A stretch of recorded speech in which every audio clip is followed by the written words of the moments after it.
most people don't know what they're doing when they start off, and you're going to be no different. So please don't be afraid to try. Just be afraid that you've never tried. There's enough power and leadership and opportunity for everyone. Let's make space and build one another up. And that's so integral to my value system. How to take your previous experiences and pull out the transferable skills that come with it.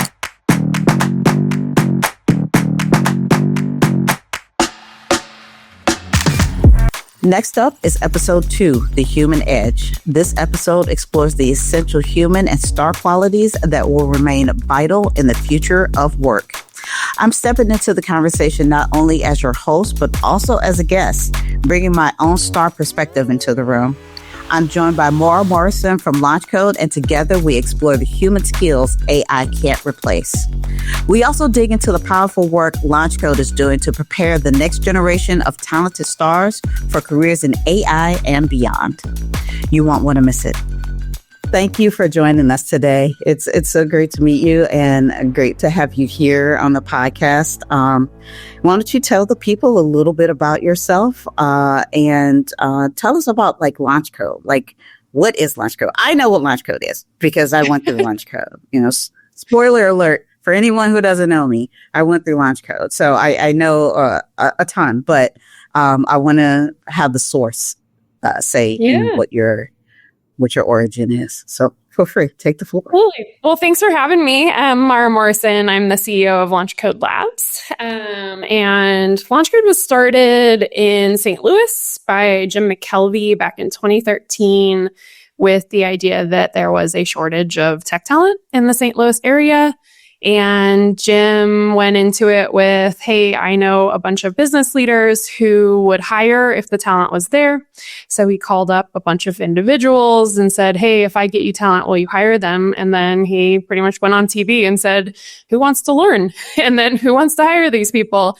And created a training program to bring people in from all walks of life with zero technical ability or previous experience, got them trained, and then started placing them in roles with a variety of companies. And it's kind of the genesis of LaunchCode. We've grown, we've evolved over the years, but that core component has remained true since its inception. Awesome. And then how did you get involved? What was your background? Did you see Jim? Did you know anybody that was associated with LaunchCode? Did you see my face and be like, who is that person? How did you get involved? Well, everyone knows you in the LaunchCode world because you helped put LaunchCode on the map from all of the hard work you put in. But yeah, I started in the ed space. I started as a teacher and then an administrator. I ran an independent school that was really rooted around the idea that education doesn't teach you for the real world. And so developed a program that was really around a lot of the same things we talk about when we talk about stars, that adaptability, the resilience, the character development, the emotional intelligence, alongside all that academic stuff that we all learned in school. And that's really where I found my passion for those non-traditional pathways and how, we all take different paths. Mine was one, yours was another. There's a million other out there.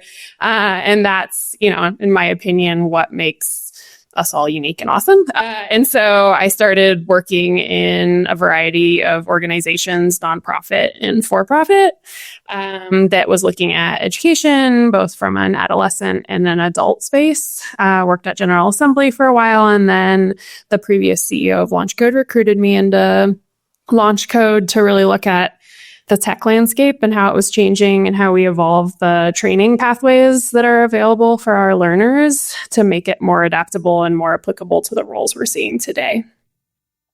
What gives you an edge in the AI era? It's the skills only humans can bring to the table. Your curiosity, communication, resilience, and the way you solve problems no algorithm can predict. At General Assembly, you can build those strengths while leveling up your AI and tech skills. From hands-on AI courses to programs built for career changers and stars. GA helps you grow the skills that open doors. Visit ga.co to explore courses designed for real people, real careers, and the real world ahead. So you like many people heard about LaunchCode and saw the alignment, saw that they're looking for people from non-traditional backgrounds to kind of come and uplift and move us into like this new paradigm that we're going into now. A lot of people are talking about skills first learners like myself, and people are trying to embrace and like, how do we actually shift the narrative and actually get these people into really, high wage and living wage positions. So it's, speaking of, like you were talking about in intelligence, and we're talking about artificial intelligence this season. That's where we're focusing. It's like the new big shiny thing that everyone's speaking about and thinking about. So I'm going to throw a question to you about artificial intelligence. And, we know that they automate tasks and all of that stuff, but, obviously it can't be a human being. It can't have some of the little pieces that human beings have. So like, what skills do you see that humans kind of bring to AI that, will be maybe valuable today, maybe valuable in the future? Like, what are your thoughts around and surrounding that whole entire thing? Yeah, it's a good question, because there's that fear that comes up of AI taking over so many different things. And it's an understandable fear. I think we're all seeing the change emerge and the impact of it. But ultimately, like, we're humans, and who we are is based on our experiences, our lived experiences that evolve into values and how we look and experience the world. And yes, you can program some aspects of that into, LLMs and make them think about problems in unique ways, but not as multifaceted as our human experience can. And so I do think as we lean into AI, it's going to emerge more of our human capacity to creatively problem solve through things, and AI is only as good as the prompt as well that you give it, the information you give it. And so if I think about a company, right? So I help run LaunchCode. And when we're looking at how do we improve our processes and our efficiencies and make a bigger impact for our mission, I can plug some aspects into AI. I can tell it my mission for our organization. I can give it the structure of what we do, but I can't get it to sit with other people and really intricately think through, what do you do? And what comes into that? And what stakeholders are we truly working with? And what are their personalities that emerge? I have to sit down and do that, or my colleagues have to sit down and work through those problems and really think through it. And you can't replace the human side of that. So that creative problem solving piece, how we really look at the whole aspect of something, I think is really important. And then I think when we are talking to companies, so LaunchCode works with over 500 companies of all shapes and sizes.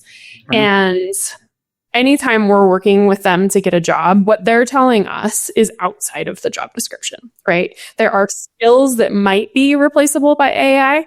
And then there are attributes, the way that we work on a team, the way we take initiative, the way we adapt to new technologies, the way we navigate and manage the personalities that come to the table. Those aspects are human, and you can't replace any human with that, right? And so it's like, that's the part that is so integral, and it's the thing that sets an individual apart when they're looking for a job too. No, I love that you're bringing in the aspect of, the human element of it is what you have to realize is always going to be ever present. Like, we have these tools that we create to serve the needs of whatever it is that a human wants, and human needs change. So, an example that I've pulled out, it might not be exactly correlated, but we had rotary telephones for a while, and we had the telephone book. And after a while, we don't use telephone books anymore. So it's like, okay, well, would we build another machine to like make a better telephone book, or would we navigate to the new thing that we're doing now? But maybe a computer couldn't predict that, so you would need to be able to have a human on that side to say, hey, we're not using this technology anymore because humans aren't interested in this. Now we need technology that serves this other need. So, but yeah, no, I'm old enough to remember telephone books receiving big white pages and yellow pages.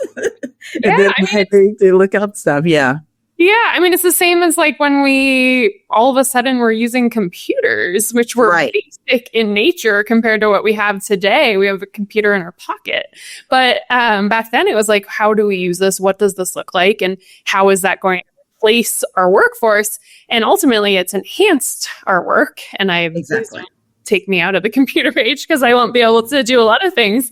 My hand gets tired from just writing on its own. So like it's a similar component, just like, a calculator, or anytime we have these new emerging things that can feel like they're replacing, they're scary, and there's reality to that. But we're still going, right? We're still here, but things evolve, and that's the nature of humanity.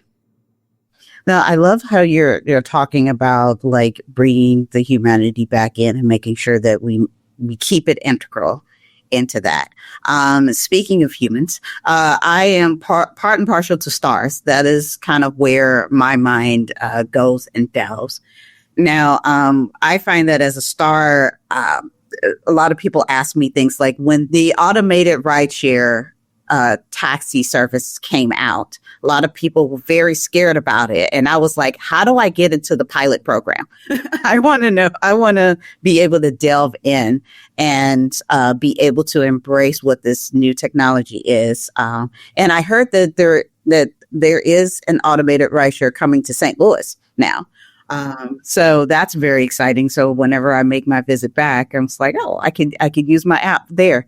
But as a star, I see myself kind of embracing and using that as an aid and being the first one to delve in. How do you see, like stars or people that come from non-traditional backgrounds in general, as they approach technology from your perspective? I talk from, my personal perspective, but I'm wondering, what do you see being at LaunchCode, and how is that being embraced even within the corporate partners that you have?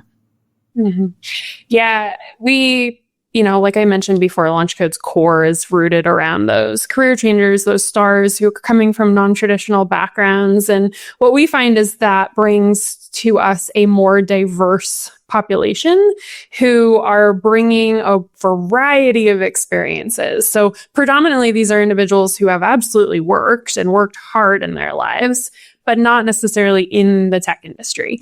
And so they have a maturity, they have this like hunger for learning. I mean, LaunchCode offers free training, but you are giving up a lot of time and you're taking a risk on something that is new, right? And so it's not free. I mean, our time isn't free. And there's all those components that come in, and you sign up because you're super passionate about making a change in your life, about learning something new, and that persistence factor to get through something that is really hard and uncomfortable. That's what employers want to see ultimately. And when I talk to hiring managers who have worked with a launch coder, and they're putting them often in a comparison model to a college graduate. And I'm a college graduate. Like, I had a more traditional background. Like, I'm not downgrading the value that comes from that, but the person that comes out of that career change, that non-traditional background, is able to tackle things with this professionalism and this persistence that we don't always see from someone who has just come out of college, because they don't have a lived experience to the same degree anymore. I mean, a majority of the people we're working with, they're, in their 30s, they're coming from different communities and cultures and backgrounds, and they might have a family, or they've worked in the service industry, or done any myriad of things. And those all come with transferable skills. I mean, if you're a stay-at-home mom moving into it, you have more organization management skills than someone who hasn't even worked yet. So like, there's a lot of pieces, no matter your background, that you can bring into the table that we see from those career changers, but also just those non-traditional backgrounds. As someone who's had to help raise a nephew for even a few years, the organization skills are off the chart. Right. Off the chart. You have to multitask, you have to plan, and it's like it's all got to be integrated and, kind of automated in your brain to a certain extent where you're just like, okay, they go down for sleep around this time, and then this is the time that I can eat. And there's no time that, so it's just like, being able to plan out things. But no, I feel it, innately as a star that a lot of times we kind of overshoot the importance of several different things that stars can bring to the table and people from non-traditional backgrounds can bring to the table. Even people like yourself who may have made a switch. And there are a lot of people who do have, bachelor's degrees that decide that is not what they want to do. They get into the field and they're just like, this isn't for me. and they change and learn something else. So they do their own version of a star journey as well. I think that's honestly even more prevalent today than it's ever been, right? Like we used to kind of been like, my grandfather did one thing for his entire life. He worked at a company and he was a career man, right? And most people in our generation aren't that way anymore. They're changing it up. And that's good because the world is changing a lot faster than it's ever changed before. The technological advancements, for example, like we're used to change. We embrace change in this day and age, and we have to, right? In order to continue to be competitive in a space we want to thrive in. Which actually takes me to a good segue. Speaking of segues, where, I'm thinking about how do people kind of marry this new technology into everything that they do? Like, where do you see stars and people from non-traditional backgrounds taking and embracing this new technology as opposed to seeing it as like a direct competitor to them? Yeah, we at LaunchCode, we're kicking off a 10-year campaign to invest in humans with the idea that the market is changing, but we still need humans in that workforce. So what does that look like? And so part of that is we sit down with a bunch of people and we talk to them and we ask them things. And, what we heard is like people want to invest in humans. They want to invest in their team, and their team needs to evolve, right? And so they're seeing that some are excited to evolve into and adopt technology, AI. Others are, curious, maybe a little hesitant. And then there are some that flat out don't want to. And so it's that the stars who have already demonstrated that they will, that they're excited to, that they enjoy that they're seeing really rise to the top when it comes to those conversations because they really like to learn. They're hungry for it. And that's ultimately what we're all doing. You might not go through a traditional learning process for that. You might do it by trial and error or take some online courses or whatever it might look like. But you have to be able to learn something new. And our stars already have, right? That's their trajectory in their lives. No, I love that. Because as a star, as I said, I'm always learning about new things that maybe aren't even out yet, that aren't even mainstream. But I was following the automated rideshare system for a really long time because I was just really interested in how is this technology working and how can it benefit, especially as our population gets older, right? We're starting to have people who have aged out of safe driving. So, they still want to possibly have independence. I know my grandmother's like that.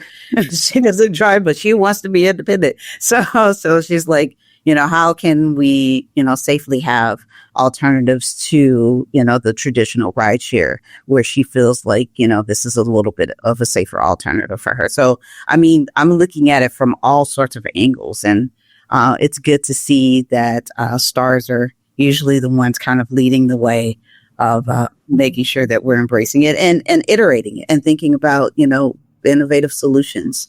Yeah, I think, a lot of companies are grappling with what adoption of AI looks like in each of their different teams and departments. And, we have a recent graduate from LaunchCode that we placed in a role with one of our company partners in kind of a technical support space. And he was so excited to get the opportunity. But as soon as he got into that space, he was looking at everything with this like positive, like a critical eye, but I mean that in a good way of like, what is going on here and what could be better? And then figured out options and wrote down his ideas and took the initiative to meet with the leader of this team and say, here's what I'm seeing as a new, fresh set of eyes on how we can make this better and more efficient. And I think that is what you see as a through line with many stars is you bring in these new voices, these new perspectives, and they're able to look at systems and processes that maybe we've gotten used to because we've been on that team for so long, or we're not up to date because we've been so busy with our jobs. So we haven't, learned the new thing. And you have these stars coming in who are all about learning it and figuring out how they can make an impact really quickly. Well, I love that because it was actually going into the next question about being intimidated by this new technology is like, how do you get people to not feel that way? Or, as they come into new systems to feel like, okay, I can use this as a benefit to help grow, as opposed to looking at it like, it's just this overarching thing. I like to say, we always start off new and we always start off bad with things. So I always know whenever I'm going into something, I'm just going to be clodding my way through and trying to figure out stuff until I get to a point to where somebody asks me about it and I ramble for 30 minutes on something. And they're just like, oh, you know a lot about it. I was like, really? It's just because I kept trying to figure out what is it that I didn't know about something. So what are some good things that you've seen or maybe even told other people that are stars or people from non-traditional backgrounds to kind of embolden them to embrace going into something that's new and as sometimes intimidating feeling as AI can be? Yeah. I think about my oldest daughter is brilliant and she is so detail oriented that it takes her a really long time to complete any task. And so I'm constantly telling her, like, you got to figure out ways where you need to put that energy in and where you don't. And because time is finite, right? We don't have unlimited time. So how do we make the impact where it's most meaningful? And I think it's the same thing for us as we're looking at AI adoption is it's like, where can I free myself up from tasks that don't require the unique me to tackle it?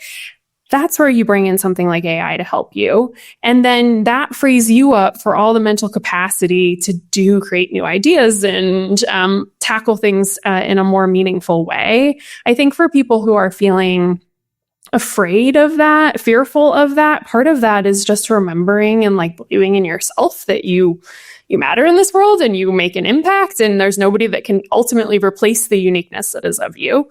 But then it's like, what are the small pieces that you're doing that can start dipping your toes in the water?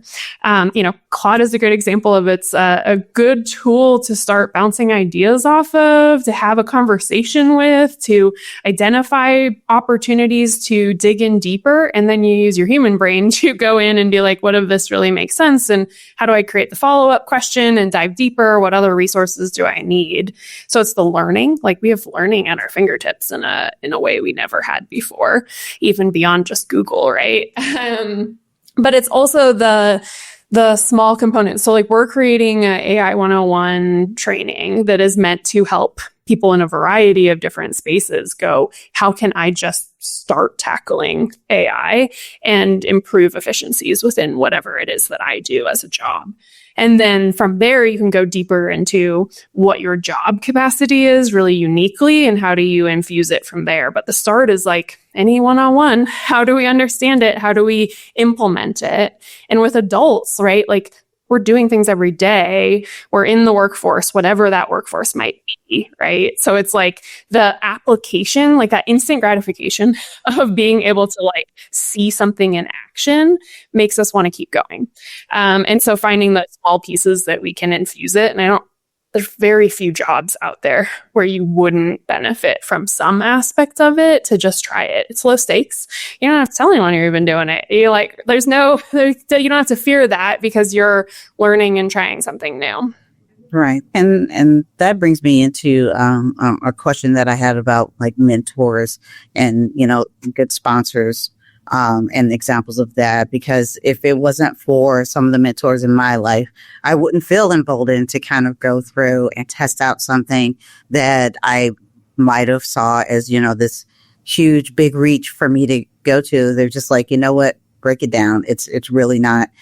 Most people don't know what they're doing when they start off, and you're going to be no different. So please don't be afraid to try. Just be afraid that you've never tried.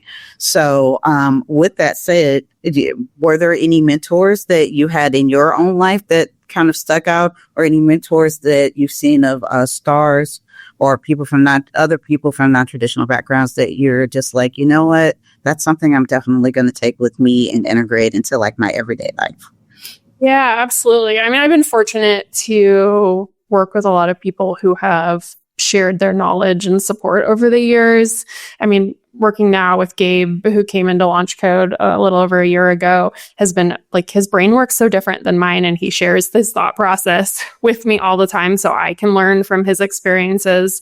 But who really stands out to me is I had a mentor starting in my teaching career. Her name's Annie Burnett, and she was like one of those women who believes that there's enough power and leadership and opportunity for everyone. Let's make space and build one another up. And that's so integral to my value system. And I talk to her regularly today. She's helped me through a variety of career paths I've taken. Thinks of me. We, work together and partner on stuff regularly. She actually is partly why I got connected with LaunchCode. And so like that has been integral to me as like a core value to bestow upon anyone else, right? That like we're all learning and growing, and we all fail and we look messy. And like I tell my kids all the time, we're perfectly imperfect, right? It's like part of who we are. And so I love the mentorship piece. I think where we see stars thrive in their job placement is when they can have someone within their team, which does not have to be their manager, could be, but doesn't have to be, but that is willing to share, right? Like you don't have to be above or below in that situation. You can be peers, but you're finding that space to benefit from one another, and that's where people thrive.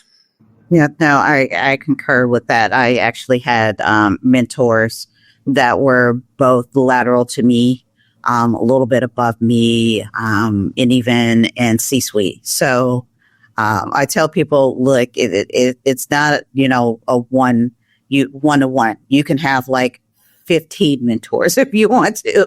It doesn't have to just be one. You don't have to just choose one person. There's not like one ring.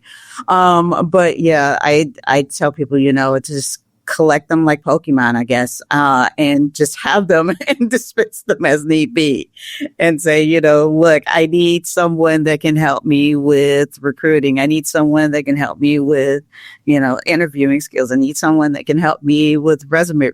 I need someone that can help me with working. It's like I have all sorts of mentors that have various different strengths. So that is like the number one key thing I tell the people. It's like, get them as you need them. And I think as a star, I've gone the wrong pathways a lot. So it's like I'm not necessarily stuck on just doing one thing one way, because there's a ton of different ways. The whole generation of the idea of stars, there's different pathways to get to the same goal. And there's pathways that are right for some people, and there are other pathways that are right for others. Tap into the STARS resource library through Tear the Paper Ceiling. Built to support stars like you with real tools, guidance, and pathways forward. These resources are here for you to explore, learn, and use as you build what's next. Share your story, get connected, find community. We're building the movement together, and every star voice matters. Let's tear the paper ceiling for good. Visit tearthepaperceiling.org/stars to get started. Can you tell me a little bit about LaunchCode Labs and like how that generated out of LaunchCode? Yeah, so we started LaunchCode Labs last year with the idea that honestly, like the ecosystem that we work within is evolving and changing. And so launch code moving into, the next 10 years, what does that look like? How do we stay at the core of our mission, but impact at a scale that will embrace the change that is coming with things like AI adoption? And so when Gabe came on, we created LaunchCode Labs and moved me into this position to really look at everything in LaunchCode of what works, what doesn't, and then what does the next look like. And so Gabe and I have been partnering on that, which is where the Hire Human initiative comes out, which is like, you can't ignore AI. It's coming. Some jobs will be replaced, but some will be created out of it because it's going to change how we do things and what we need. And I don't just mean in the scale of like AI adoption, which is important, but like we don't even know. Like to speculate on what jobs are going to be in existence in 10 years is not a great use of time, in my opinion. It's more like, how do we create a system that is training people for the change? And continuing to evolve that. And so LaunchCode Labs is all about that. We are LaunchCode. We are one in the same, but it's like, where is the next 10 years of LaunchCode going and how do we adapt to that? Awesome. Well, thank you for sharing a little bit about that because I was curious. I try to keep up to date, but then I was like, LaunchCode Labs, what is that? Yeah. How's that different? What do we do to it? But yeah, no, it's great because, learning how to learn is a skill. Some people get stuck in, getting things given to them, but then they're just kind of like, oh, okay, well, this is the end of it. And I've worked with some people who are just like, I learned my thing. This is the thing I'm going to do until I retire. I don't want to do anything else. But then, we're moving into this new era where it's like, you got to be more flexible because things are now changing instead of every 5 to 10 years or every 20 years. Now things are changing like every 5 to 6 months. Let's be honest. Yeah. There are people who, I started working with who maybe learned something a certain way, but by the time they had gotten into the job to do that thing, something new came out 6 months later. And it's like, now you've got to train to do this other thing. And they're just like, but that's not what I came for. It's like, no, you have to learn how to learn and understand how the job market is going to change. Yeah. I do think that's why stars are competitive too, because they learned how to learn. And I also think it's where the challenge of the longer trajectory of educational models isn't working anymore. Because if you think about like someone starting college today who will maybe graduate in 4 years, like the whole workforce is going to look different in the next 4 years. So those smaller learning opportunities, trainings, it's like we design training to be like 30 to 90 days in a part-time capacity because you're working. So you need time to learn. And two, like the whole cycle is changing in that fast of a period that you need to be able to learn, test, apply it, and then adopt from there. No, absolutely. My wife is an excellent example of that. She graduated out of college with some experience in English and marketing, but social media was not a thing.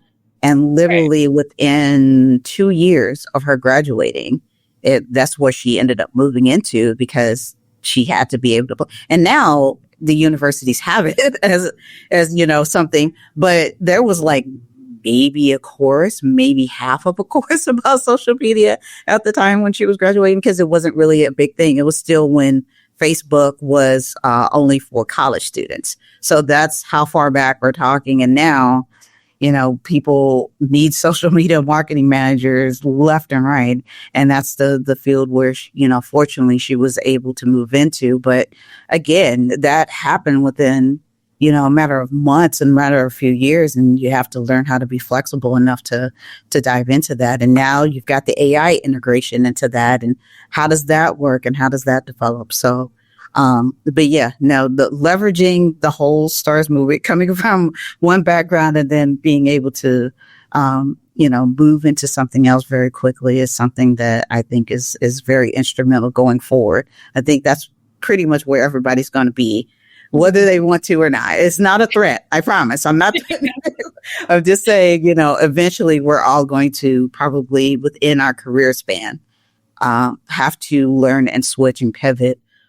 So I guess using stars and people from non-traditional backgrounds as an example would be the way to go.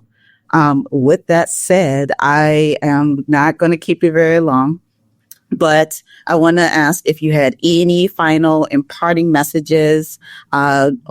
Where can we find out more information about LaunchCode, things like that, to wrap us all up? Yeah. I mean, I think to start, I would say one of the things we see when we have individuals, career changers, stars who are coming through LaunchCode's program that they sometimes struggle with is how to take your previous experiences and pull out the transferable skills that come with it. And I think my recommendation, I think some of that is like we devalue sometimes the things we've done in the past and don't like your life is important. And the parent example, right? You're a project manager more than anyone else, probably, because you're doing it for large teams and complex humans. And, service industry, you're having to manage multiple tasks. You're working with a variety of stakeholders, like those types of transferable skills, being able to speak to them and put them into what you do and how you communicate in your interview process. Like that's integral and something that I think people gloss over. It's like, well, I can't apply to that because I have no skills that go with it. And it's like, challenge yourself to dig into that and really see where those attributes that you might have from previous experiences can get applied. I think for the AI thing, it's like, keep embracing the change. Like humans grow in their growth zone, right? Like if we're in our comfort zone all the time, we don't grow. And so we have to push ourselves out of that and emerge into that growth space. And that's uncomfortable and messy. And there's going to be things that don't make sense. And that's okay. There's a lot of resources out there. LaunchCode's there to provide free training to people who are hungry to learn and for people who want to get jobs or change jobs. And so there are resources like LaunchCode. We're not the only ones, but that's an opportunity to dive into it. If you want to learn more from our courses, it's all on our website, launchcode.org. We'll be kicking off our Hire Human initiative 2026, which is hirehuman.ai, will be coming out in January. So there'll be a lot of information in there. And then if you're looking for a job, we have a job board for all sorts of jobs because we believe in connecting people with what they want to do and the passion that they have. So that's kind of where we go. Mara, thank you for sharing so much about LaunchCode, about Hire Human. Did I get that right? And about, where the future is lying with AI from where you see, from our seat. We may be wrong in 6 months. We don't know. Again, in another 6 months and see what's right. Right. But thank you so much for taking the time to talk about everything. And I look forward to seeing more of what LaunchCode has in store as it evolves and iterates with the way that the world is changing. So thank you again. Yeah, thank you. Appreciate you having me.